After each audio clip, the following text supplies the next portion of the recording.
Hi guys, Nisi Harmon here of What She Creating Enterprises, and today I will be showing you various types of stitches with the Brother LX2375 sewing machine. So first thing, let's go over some of our basics of the Brother machine. Look here, this is the stitch with dials. You can have a straight stitch at 0 and a very large zigzag stitch at 5. This channel is the stitch length dial, and you can have a very short stitch or a very long stitch. So I'm going to tell you on why you would change these types of dials, as well as some other basic information about the Brother LX2375. Now if you look here, this is where your needle position can be changed. You can have your needle position is currently in the M position, which is the middle, but it can start, or it can be in the L, which is the left side, or the right side. So now our tension is at 4, which is normal, and I'm using a size 11 needle for stitching. So I will put the stitch width at 0 and the length at 4 in order to do a basting stitch. So let me show you what this stitch looks like.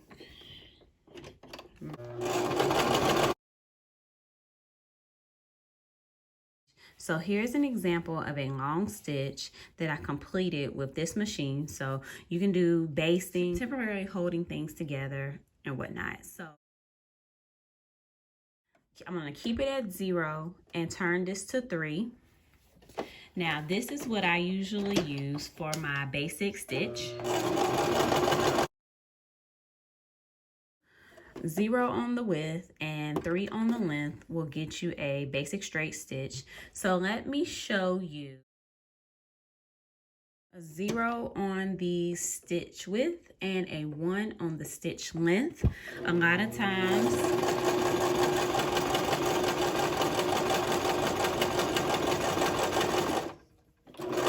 I'm only going to do a short amount of it because it takes a long time to go. But if you look at my stitch, it's extremely tight. So you may use it for tacking purposes, or if you need something to be extremely fine, maybe a slight embroidery. So that's what I would use, the 0 on the stitch width dial and the 1 on the stitch length dial. So that's an example. Sometimes when you're finishing your buttonholes, you may use the 0 and the 1 for complete finishing so that your buttonhole doesn't fall apart. So let's move this to the 3, and we'll change the stitch width to, let's change it to the number 2. Here we go. Now you see that this is a zigzag stitch, okay? So it's a rather wide zigzag stitch, but you could use it for maybe doing rickrack, or if you have to do some type of zigzag stitch. So when if I'm serging without a serger, I would use the number 4 on the stitch width, and I'm going to take this back to 1, and so this will give me a kind of like a serge stitch. So let me show you this. I'm going to do it on the opposite side.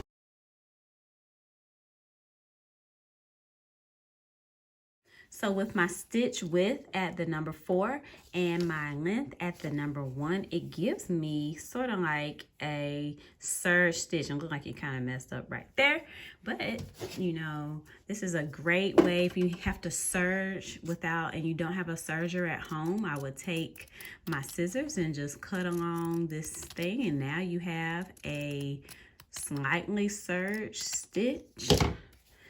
And if you don't know what serging is, it pretty much finishes your edges so they look really professional and they won't come out.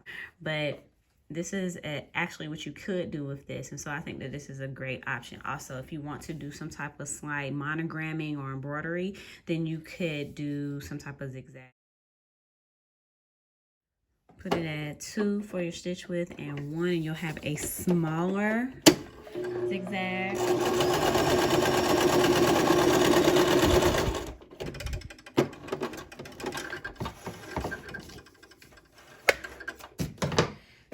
have lots of zigzag stitches in which you can do. So it just depends on what you're trying to do with your machine. This machine basically does zigzags of various sizes as well as some straight stitches. So it just depends on what you're doing.